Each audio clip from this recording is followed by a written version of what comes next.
Bonjour. Nous allons démarrer un webinaire qui me semble très important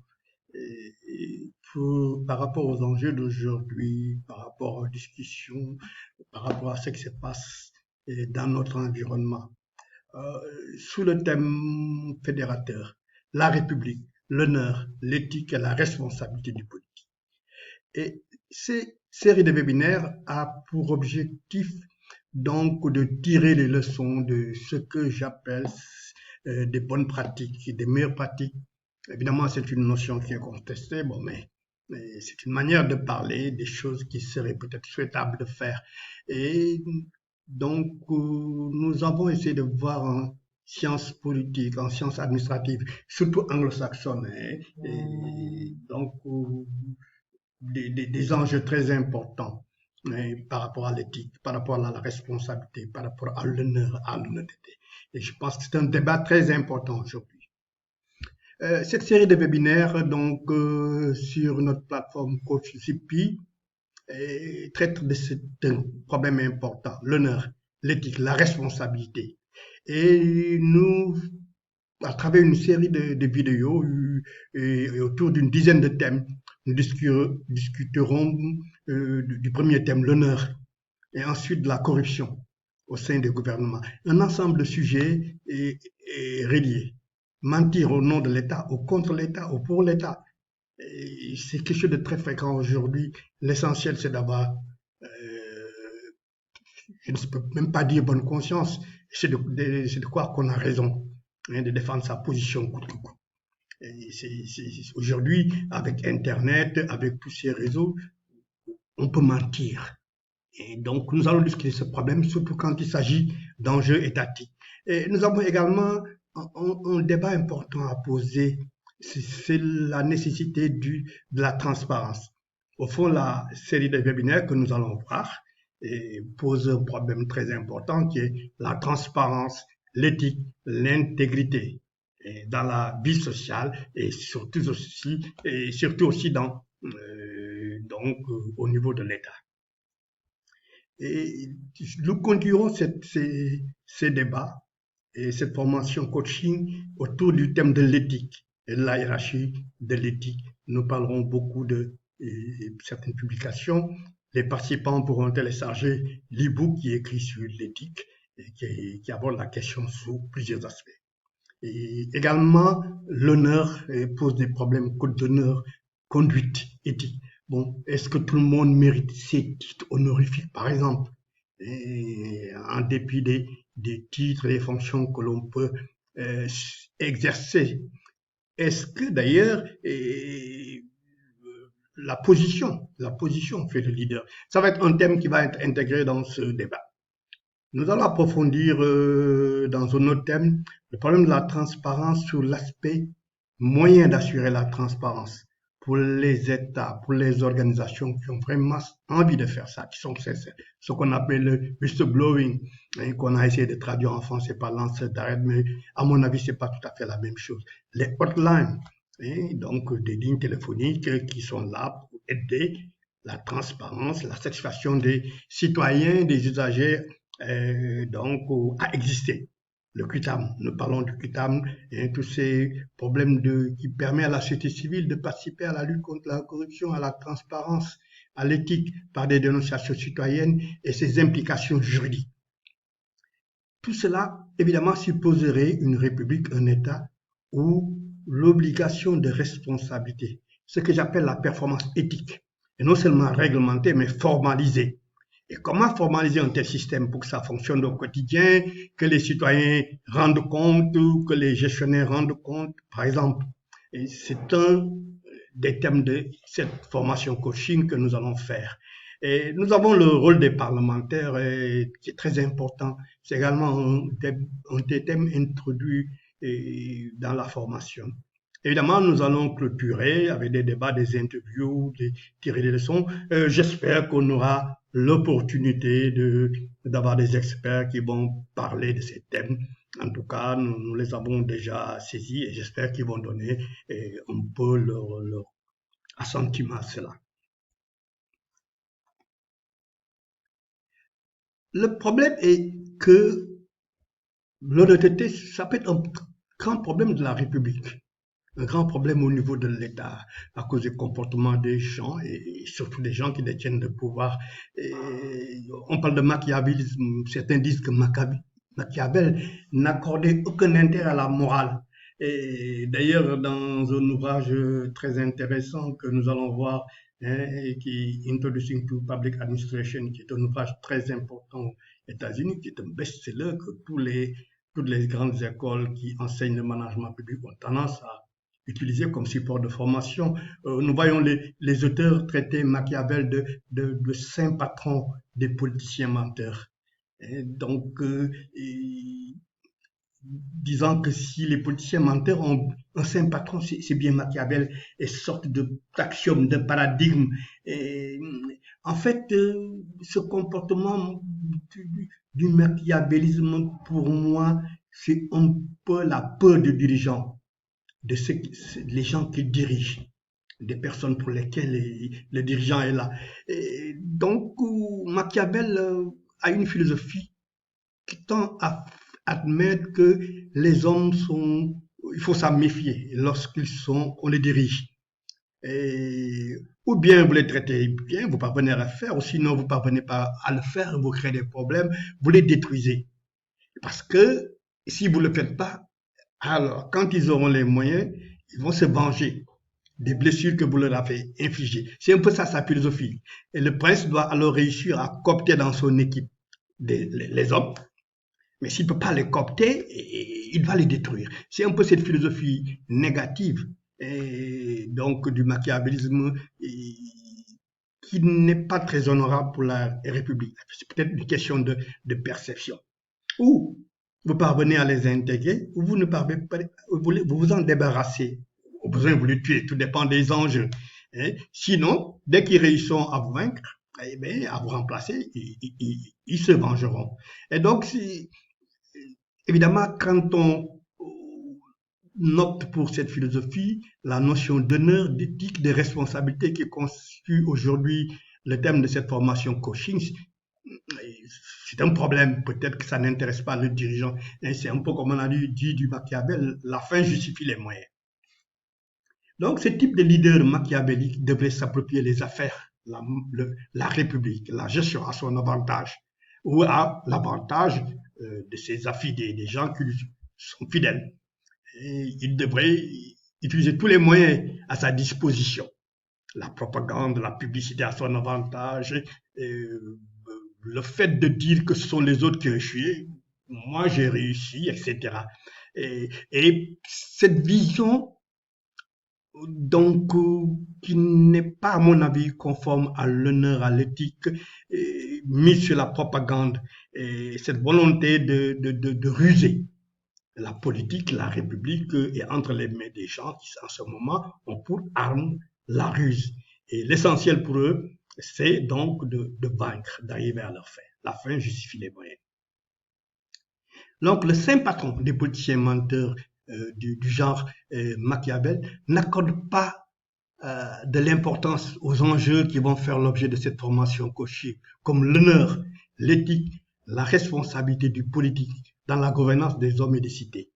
Évidemment, nous parlons très souvent de ce merveilleux ouvrage de Charles Russell Boric, Introducing to Public Administration, et donc qui traite vraiment dans son chapitre 5 et qui constitue l'ossature de cette formation, des questions importantes par rapport aux enjeux de l'honneur, de l'éthique, de la responsabilité, de la gouvernance tout court. Et l'un des fondements de ce cours, c'est de dire que en fait l'honneur précède l'éthique. Et l'honneur précède. Si vous n'avez pas ce sentiment de l'honneur, tout le reste peut sauter. Donc, si vous n'avez pas cette boussole qui est l'honneur, cette boussole morale, et donc qui devient une référence, une conscience morale, évidemment, les principes que nous allons voir de la performance éthique, de la responsabilité, de l'obligation de rendre compte, et qui aujourd'hui ne sont pas simplement des concepts, mais qu'on peut opérationnaliser sous forme d'outils de management quotidien, de leadership. Et c'est ça l'intérêt. L'intérêt n'est pas d'avoir des idées, des concepts. Bon, nous faisons la formation, nous parlons de concepts, mais c'est de pouvoir les opérationnaliser. Et nous verrons comment les faire. Et nous verrons comment les faire. Et ça, c'est le plus important. Sinon, ça devient de la théorie sans aucune utilité factuelle, réaliste, matérielle, etc. Et comment s'y prendre pour se conformer à l'éthique? C'est des choses dont nous parlerons et nous donnerons de nombreux exemples au niveau international.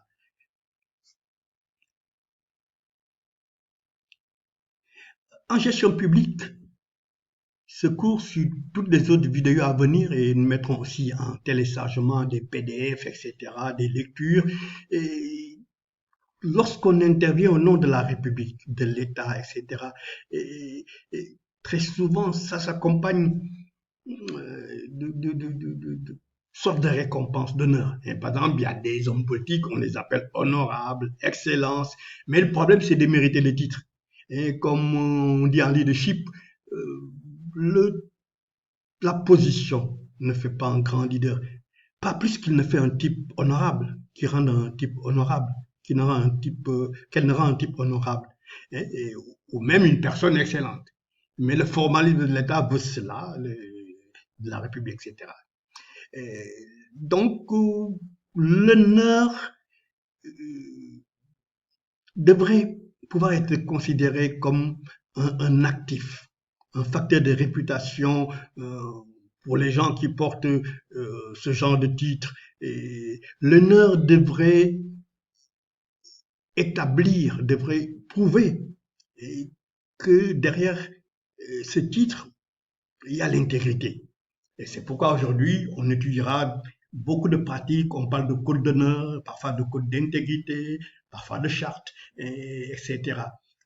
Mais, encore une fois, nous allons le voir, les titres ne suffisent pas. Derrière, il y a une certaine forme de caractère. Ce que nous verrons dans cette formation, l'honneur suppose des valeurs.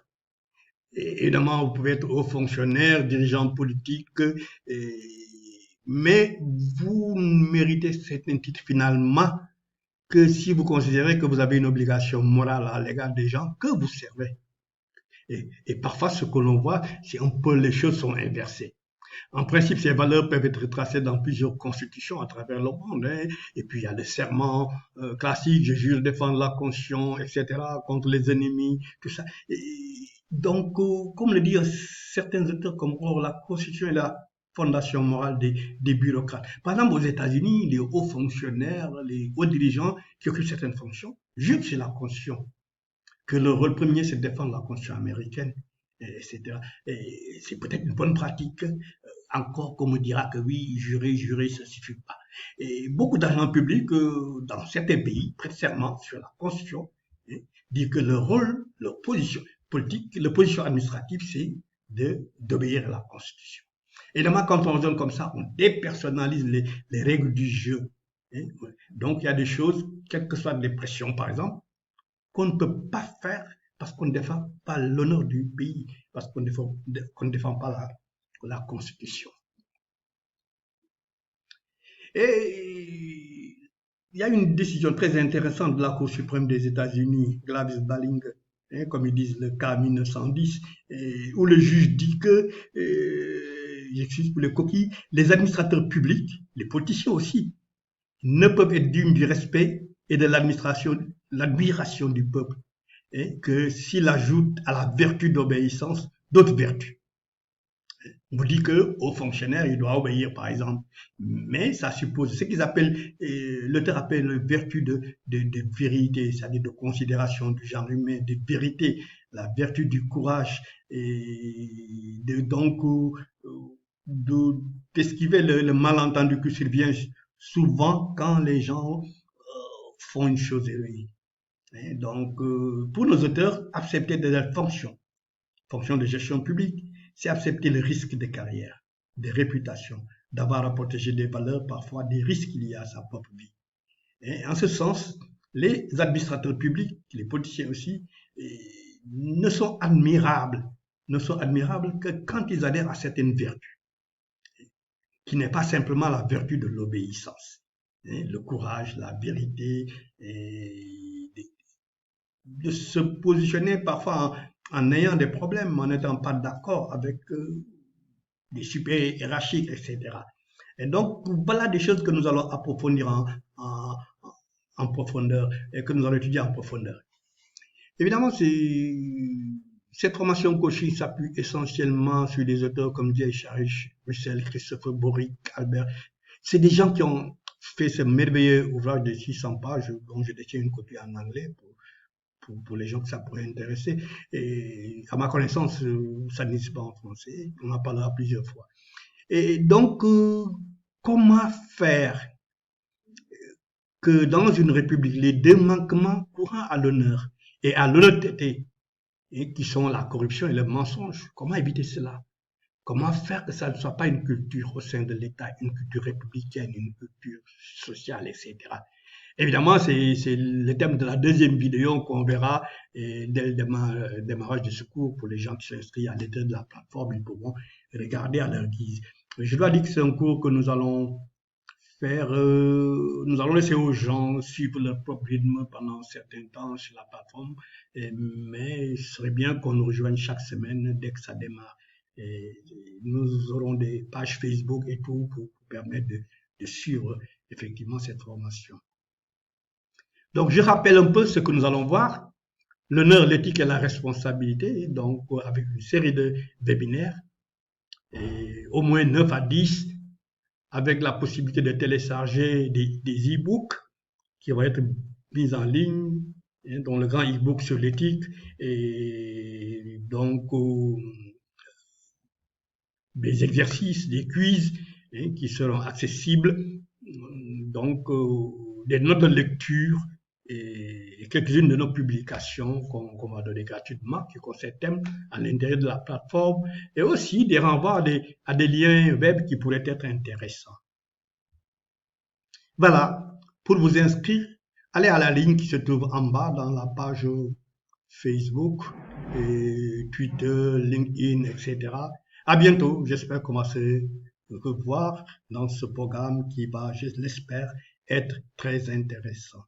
Merci, à bientôt.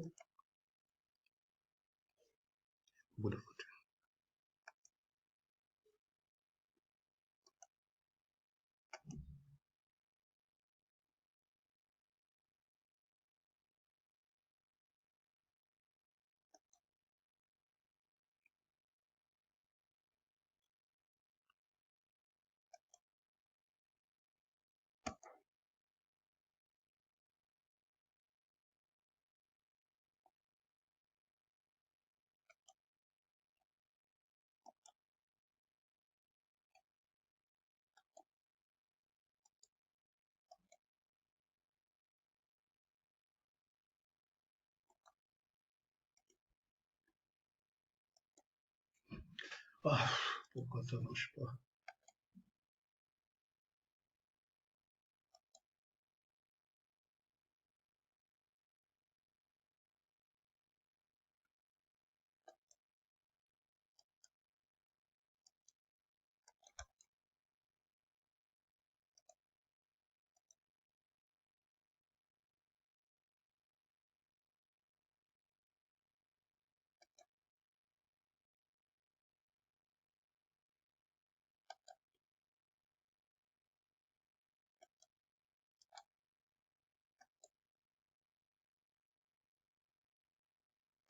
Okay.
Voilà.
Bonjour, nous allons démarrer une série de formations sur le thème la République, l'honneur, l'éthique et la responsabilité du politique, mais je dirais de l'administrateur public également, du citoyen.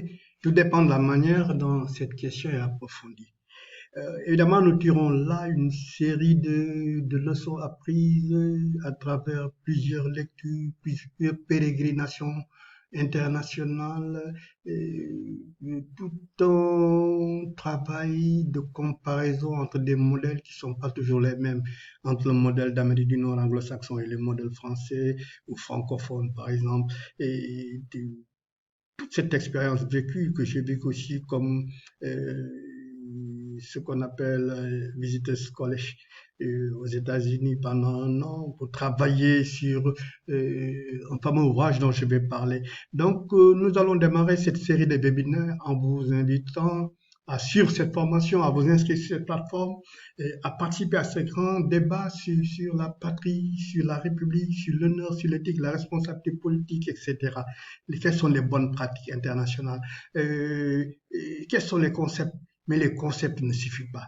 Les concepts, les slogans, le problème c'est d'avoir l'expertise pour passer de la vision, des slogans, des affirmations à la concrétisation par des modèles, par des outils, etc. Et voilà un peu la grande problématique sur lesquelles nous allons revenir au cours de cette formation. Et dans cette formation, vous aurez une dizaine de vidéos, je crois. Évidemment, nous sommes ouverts à faire évoluer tout ça en fonction du temps, de l'inspiration, avec comme thème central l'honneur, l'éthique, la responsabilité. Donc, plusieurs webinaires, plusieurs PDF à télécharger et plusieurs liens, des renvois vers des ouvrages, des textes de très haute facture, etc. Et avec la série de thèmes suivants, l'honneur, ce sera le premier thème, la corruption. Et au sein des gouvernants, vous aurez peut-être plusieurs vidéos sur ça. Et donc, avec cette vision élargie de la corruption, en prenant en compte les aspects fraude, etc., et gaspillage, et nous vous renverrons à plusieurs liens, notamment notre plateforme YouTube, où vous avez déjà plusieurs vidéos d'ailleurs, qui vont venir renforcer ce cours. Les enjeux d'une transparence radicale. La transparence peut être un atout, mais comment la construire et dans un État, dans une république, et comment la construire lors de l'exercice de management tout court au niveau de ces organisations et par des indicateurs de performance, par la gestion des équipes. Nous verrons tous ces aspects-là. Et avec la fameuse théorie de Ray Diallo qui me paraît merveilleuse sur la transparence radicale, je l'ai traduit comme ça, nous y reviendrons. Nous parlerons également de l'éthique. Et vous avez un cours consacré à l'éthique, à les différentes formes d'éthique, et la hiérarchie dans l'éthique, etc. Nous parlerons aussi de certains aspects intéressants que les Africains ont pensé, comme le père Kebamba, comme disent les gens, ou bien même la charte de Mandé, des choses comme ça. Il y a des choses quand même qui existent chez nous. Et nous verrons aussi pour pouvoir avoir quelqu'un qui viendra nous parler en détail de tout ça, dans le contexte africain, par exemple. Évidemment, qui dit aujourd'hui éthique, intégrité, transparence, qui sont des mots très importants, et parle des outils, les chartes, les codes d'honneur, la gestion de la performance éthique. Et parce qu'aujourd'hui, dans certains univers de cabinets, des grands cabinets conseillers, des grands consultants internationaux, on a dépensé vraiment le concept de gestion axée sur les résultats, des choses comme ça. Et on est à l'heure de la performance éthique. Nous montrerons effectivement qu'est-ce que c'est. Donc, des codes d'honneur, de conduite, des modes de management centrés sur l'éthique, la performance éthique, sur la transparence. Un thème important de cette formation, le whistleblowing, lanceur d'alerte, et whistle suivi. Et donc, blowing, mot à mot, souffler dans un sifflet, c'est ce que les Français appellent, les francophones appellent lanceur d'alerte. Mais nous allons aller plus loin que ce concept de lanceur d'alerte, parce que nous avons eu l'opportunité de vivre et de comparer des modèles anglo-saxons et francophones. Et donc, nous ferons la part des choses. Et je pense que c'est un progrès que par un benchmark, de pouvoir comparer ces modèles et peut-être d'aller loin, et s'il le faut, pour la défense de l'intégrité, de l'éthique dans des pays comme le nôtre. Nous verrons du QUITAM, des nations citoyennes, et peut-être de la technologie, qui est devenue un facteur, un vecteur, un levier d'accroissement de l'éthique et de responsabilisation.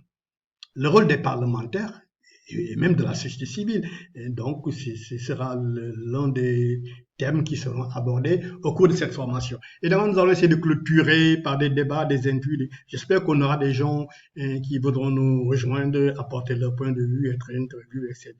Et en tout cas, nous ferons le nécessaire et j'espère qu'on va y arriver.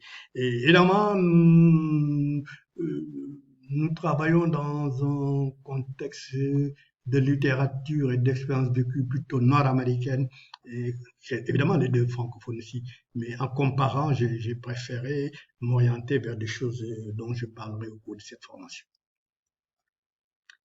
Ce n'est pas tout. Quel est le contexte? Le contexte, c'est un peu la morale, l'éthique, l'intégrité, la transparence, parce que les dirigeants d'une république, d'un État, d'une organisation pourraient rejeter ces concepts, dire que ça nous arrange pas, on y perd. Et un peu comme pensait Machiavel, dont certains ont dit que, même si c'est discuté, qu'il n'accordait aucune importance à la morale. Et même des auteurs comme informateurs, mais aux États-Unis, tous les livres dont on parlera, donc beaucoup introduction à l'administration publique, et on eu à caractériser Machiavel de politicien menteur. Donc le saint patron, le saint patron des politiciens menteurs. La fin justifie les moyens. Évidemment, on peut penser que Machiavel se met dans la peau des dirigeants qui ont peur de perdre le pouvoir, d'être punis. Et finalement, une peur des gens que l'on dirige, c'est un peu paradoxal. Une peur des gens que l'on dirige, entre guillemets, parce que finalement, vous êtes des serviteurs, parce que c'est eux qui vous ont transformé ce pouvoir-là. Et donc, le machiavélisme veut que le dirigeant se méfie des gens qui dirigent, et qu'ils appliquent ce principe que l'on n'entend pas, que l'on entend habituellement. Celui qui n'est pas avec moi est contre moi. Et donc, ok, je suis le dirigeant, je vais bien les traiter, mais à condition qu'ils soient avec moi. Sinon, je les détruis. Parce que si je laisse tôt ou tard, et quand ce sera leur tour, ils vont se venger. Ils vont m'infliger des sanctions. Et donc, quand vous avez ce type de mentalité, votre management politique ou leadership politique, ça dépend, c'est la cooptation ou la répression. Celui qui n'est pas avec moi est contre moi. Et donc, quand il est contre moi, il faut s'en débarrasser. Il faut le priver, il faut le punir. Donc voilà une problématique que l'on abordera dans la question de ce débat. Et j'espère que les participants à ce cours vont beaucoup réagir et poster leurs idées, qu'est-ce qu'ils pensent de tout cela. Et donc dès le départ, on met la barre à ce niveau d'un débat très délicat. Mais c'est comme ça qu'on va y arriver. Peut-être donner votre expérience, vos pays, quel que soit d'où vous venez, votre organisation, etc. Le machiavélisme, donc, est peut-être aux antipodes de ce que nous allons enseigner dans cette formation coaching. Et donc, c'est une formation coaching, c'est donc pour des dirigeants, des gens qui sont en position de pouvoir, et donc de leaders, etc. Et même si cela a bénéficié de l'apport académique de gens comme Sharif, dont je parle souvent dans ces... Mais notre cible, donc c'est vraiment des gens en position professionnelle d'activité, qu'il s'agit de leaders politiques, de managers, etc., ou très simplement de politiciens. Et donc, nous avons donc un grand défi à relever au cours de cette formation. J'espère que les débats nous permettront d'aller de l'avant, parce que chacun a son expérience, ça peut être utile. Et comment sortir du machiavélisme et du type de dirigeants qui cherchent toujours à tirer les choses à leur avantage, en utilisant la propagande, en utilisant d'autres moyens, etc. Et donc voilà, et pour faire échec aux autres. Et si on suit cette logique, on aura tendance à considérer que les personnes qui ont accompli de grandes choses le font par la ruse en politique, par la tromperie, et que la fin justifie les moyens, il suffit de vaincre ou de contourner les règles, les gens que vous dirigez. Donc, la politique deviendrait l'art de la ruse. Évidemment, nous avons abordé un cours qui va à contre-courant de ces principes. Et donc, le saint patron des politiciens menteurs, comme certains enseignants ont taquiné le machiavélisme, en fait, n'accorde pas de l'importance à des enjeux comme l'honneur, l'éthique, la responsabilité du politique dans la gouvernance des cités et des hommes. Et effectivement, toute la formation, c'est de voir est-ce qu'il est souhaitable, est-ce qu'il est possible de réhabiliter ces valeurs. Comment faire la politique autrement, par exemple le management autrement et le leadership autrement, hein, que dans une vision de cette perception donc du leader autoritaire, à la limite autoritaire bienveillant, paternaliste, ou de l'homme politique dont le credo est la ruse. Évidemment, nous avons bénéficié dans cette recherche d'un travail très important. Et moi, j'aime bien cet ouvrage. Il a la j'ai mis ici 7e édition. Mais maintenant, cet ouvrage est à la 9e édition. Moi, j'étais formé sur la 7e édition, mais je viens d'acquérir la 9e. Donc, en fait, et c'est rare de voir des thèmes comme ça dans des ouvrages de management public, par exemple. Et c'est le chapitre 5 de cet ouvrage-là, Introduction à l'administration publique. Et donc, où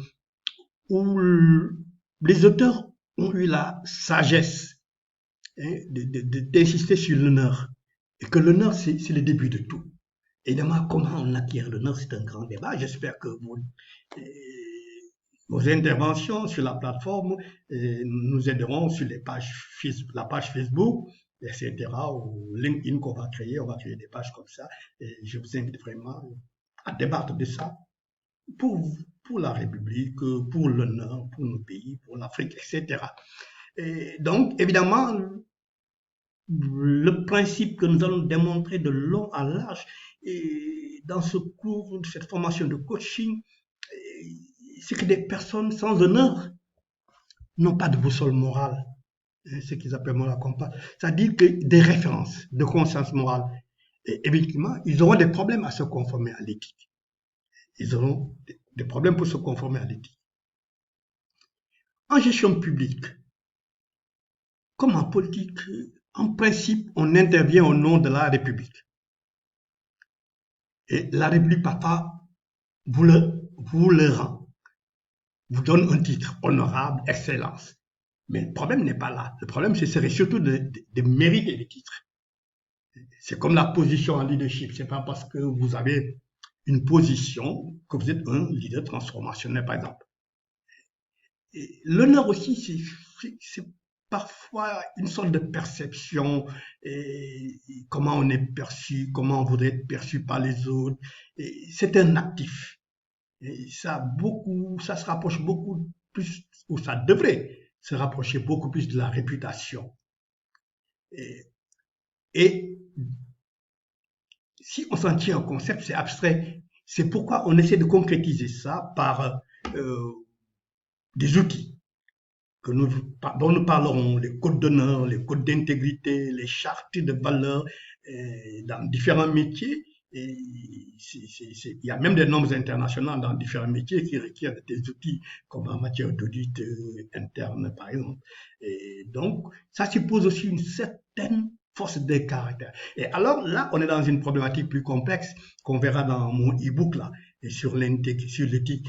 Et comment construire alors? Si vous regardez ces vidéos, n'hésitez pas à donner des idées, à répondre à cette question. Comment construire ce genre d'outils? Mais avant cela, comment renforcer les forces de caractère des individus, la force mentale, éthique? Et là, on est presque dans ce que j'ai appris dans un autre de mes ouvrages, le cœur et l'esprit. C'est compliqué parfois. Et pour des gens qui n'ont pas été préparés, comment nous pouvons préparer les gens, nos citoyens par exemple? Quel est le projet qui permet de le faire? C'est très important ça. Quel est le leader qui peut le faire? D'ailleurs, l'a-t-il déjà fait pour qu'on puisse le croire? Voilà des questions très importantes qu'on va aborder. Donc, l'honneur et le sens des valeurs, c'est important. Mais ça ne devrait pas être une conception abstraite. Ça ne devrait pas être une promesse. Quand on est manager, quand on est leader, il faut l'incarner au réel, il faut l'avoir incarné. Il faut qu'on ait la preuve que vous êtes capable de le faire. Parce que vous l'avez déjà fait, par exemple. Parce que vous avez déjà publié des choses, écrit des choses, réalisé des choses qu'on peut voir, etc. Donc, voilà. C'est pourquoi les hauts fonctionnaires, les politiques dignes de ce nom, savent qu'ils ont une obligation morale à l'égard des gens qui servent. Et parfois, on a l'impression que c'est l'inverse. Donc, il faut même voir si on réfléchit bien dans certains pays, on essaie de résoudre cette problématique en très haut niveau et par la Constitution. Le fameux serment là, il y a des pays où les hauts fonctionnaires, avant de prendre service pour certains emplois de très haut niveau, jurent sur la Constitution de défendre leur pays, pas un homme, leur pays. Évidemment, ça permet à des fonctionnaires, comme on a vu récemment aux États-Unis, de dire non à un président de la République, que nous ne sommes pas à votre service, nous sommes au service de la Constitution, de la République. C'est une perspective très intéressante de réforme. Quel est le leader qui va faire ça? Donc, finalement, si on suit cette perception que nous allons essayer d'approfondir, et j'espère que vous posez le débat dans la boîte de commentaires, c'est très important, c'est la Constitution dans un État vraiment démocratique. C'est la Constitution qui est la fondation morale des bureaucrates, des politiques, des managers du secteur public, et peut-être même du citoyen tout court. Et beaucoup d'agents publics, dans certains pays, comme je viens de le dire, prêtent serment avant de je jure défendre la Constitution, mon pays, etc. Et donc voilà des pistes de réforme très intéressantes. Et posez-vous la question de savoir comment on le fait, etc. Et c'est égard, j'ai beaucoup d'admiration pour la décision de la Cour suprême des États-Unis, Clavis Balinger. C'est bien 1910, ouais. Et où le juge de la Cour suprême nous dit ceci. Les administrateurs publics, moi j'ajoute les politiciens aussi, ne peuvent être dignes de respect et de l'admiration du peuple, des autres, que s'ils ajoutent à la vertu d'obéissance. Parce qu'on dit que le fonctionnaire doit obéir et que le politicien devrait travailler pour l'intérêt des gens. Et donc, la vertu d'obéissance elle seule n'est pas suffisante. Il faut d'autres formes de vertu. Courage de la vérité. Le courage tout court, la vérité, là, quelque part, on parle de neutralité au fonctionnaire, par exemple. En droit, c'est ce qu'on enseigne. Ça n'a rien à voir souvent avec la réalité. Et il devrait être prêt à risquer un malentendu. Dire non, ça, je ne peux pas.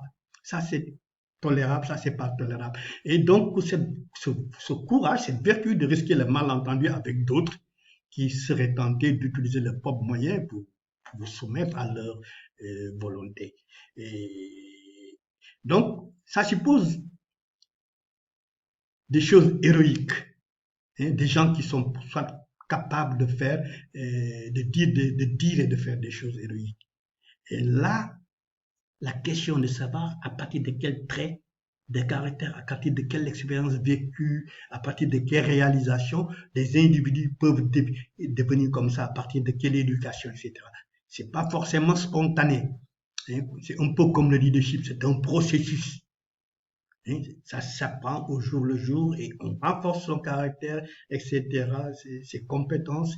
Et derrière, il y a une des très importante aussi, c'est l'esprit d'équipe. C'est la capacité de diriger des gens et pour qu'ils apprennent ces valeurs. Donc, accepter certaines fonctions politiques de très hauts fonctionnaires, c'est normalement accepter un risque de carrière. Parce que si vous voulez être courageux, héroïque, risquez de ne pas s'entendre, par exemple, avec des supérieurs hiérarchiques, des politiciens, d'autres formes de pression. Effectivement, là, ça signifie que vous êtes prêt à prendre des...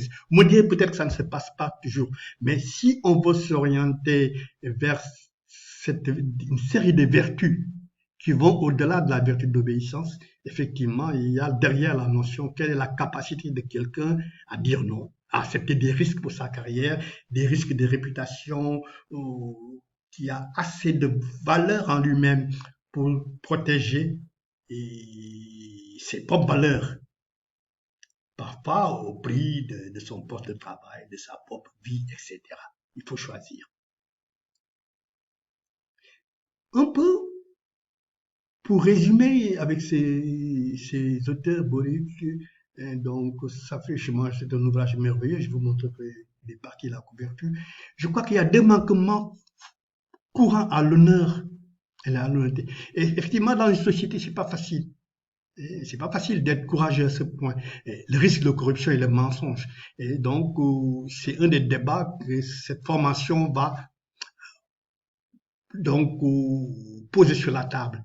Et ce sera le thème d'une vidéo. Je crois que c'est la deuxième séance de formation sur la corruption au sein des gouvernements. Et là, nous irons, peut-être même que nous mettrons plusieurs vidéos là-dessus, parce que dans une conception nord-américaine académique, aujourd'hui, on va beaucoup plus loin que le concept de corruption lui-même. Nous avons un système qui est composé de la fraude, des abus, des gaspillages et de la corruption. Et donc, nous allons essayer de développer ces concepts et pour donc montrer qu'on peut et on doit aller plus loin. Rappel. Donc, dans cette formation coaching en ligne, sous forme de webinaire, sous forme de vidéos sur la plateforme, de fichiers PDF que vous pouvez télécharger, de lectures, de liens que vous allez recevoir à l'intérieur de la plateforme, effectivement, nous avons une dizaine de thèmes qu'on va approfondir. Et peut-être qu'on va même améliorer à vos demandes sur des points particuliers. L'honneur, c'est quoi l'honneur en politique, en République? N'hésitez pas à taper sur la barre de commentaires. Peut-être qu'il y a des gens qui ont étudié ces choses en profondeur. La corruption, le mensonge au sein de l'État, qui sont, comme on l'a vu, les deux leviers qui peuvent vous faire perdre le sens de l'honneur. Les enjeux d'une transparence radicale qui posent beaucoup de problèmes. Comment on manage les gens? Comment on est en tant que leader? L'éthique. Le cinquième aspect qu'on va étudier avec les différentes formes d'éthique, etc. Et donc, j'espère qu'on parlera un peu de conception africaine aussi, la charte de Mandé et consorts, les outils, code d'honneur, code de conduite, etc. Peut-être même qu'on pourra aller plus loin et voir comment construire des sociétés, une république, des États, des organisations résistantes à la corruption, à la fraude. Comment on fait ce management-là? Aujourd'hui, ce management est appliqué par plusieurs entreprises au niveau de la gouvernance d'entreprise, au niveau d'autres outils que nous allons voir. Et donc, le whistleblowing, comment faire les lanceurs d'alerte, comme disent certains, et pour que la dénonciation ne soit pas perçue comme de la trahison, par exemple. Et le terme lanceur d'alerte est un peu trop gentil. Whistleblowing, c'est un peu plus que ça. Et donc, nous allons voir les différents aspects, les législations qui sont à travers le monde, surtout les législations nord-américaines, où j'ai été formé sur cette question. Et donc, le défi de la responsabilité de l'obligation. On va voir comment construire ces systèmes-là, du management jusqu'au leadership, et des outils. Là, on peut par exemple partir de la vision, le plan stratégique, les plans d'action, les indicateurs de performance. Ça, c'est classique, c'est une démarche par les processus. C'est plus compliqué que ça et on va le montrer. Le rôle des parlementaires et disons de la société civile. Voilà donc un ensemble de thèmes que j'espère vous serez prêts à suivre avec moi sur cette plateforme qui s'appelle CoffeeZP, que j'ai découvert récemment, qui est très intéressant, beaucoup, enfin je ne veux pas faire de la publicité, beaucoup moins cher en tout cas que beaucoup de plateformes et qui permet de faire ce que vous voulez, et comme on le fait dans les autres plateformes. Et donc, pour vous inscrire, c'est très simple, il faut cliquer sur le lien. Vous arrivez sur la page, donc, de la plateforme. Vous voyez un rôle, je crois que c'est toujours en anglais, en quoi signifie inscrire, vous vous inscrivez, vous nous rejoignez dans la plateforme, c'est automatisé, vous recevez des messages et tout ça. Et nous comptons démarrer ce cours à partir du 1er avril. Au fur et à mesure que les gens s'inscrivent, on va comprendre les besoins, n'hésitez pas à poster vos besoins et on va améliorer, on va peut-être vous mettre d'autres choses que vous voulez découvrir qu'on n'a peut-être pas, auxquelles on n'a pas pensé. Donc, bienvenue pour cette formation, donc, à mon avis, très originale et que nous pouvons faire ensemble pour construire nos organisations, pour construire notre pays, pour construire notre république et pour construire la société. C'est l'affaire de tous. Mais il suffit pas il faut de l'expertise. Cette expertise, nous allons la donner. Parce que très souvent, les gens qui en parlent vous parlent de principes, de slogans, mais ils ne vous disent pas comment le faire. Et nous allons commencer à parler de comment le faire. Donc, bienvenue sur ce cours et je suis très honoré de vous accueillir.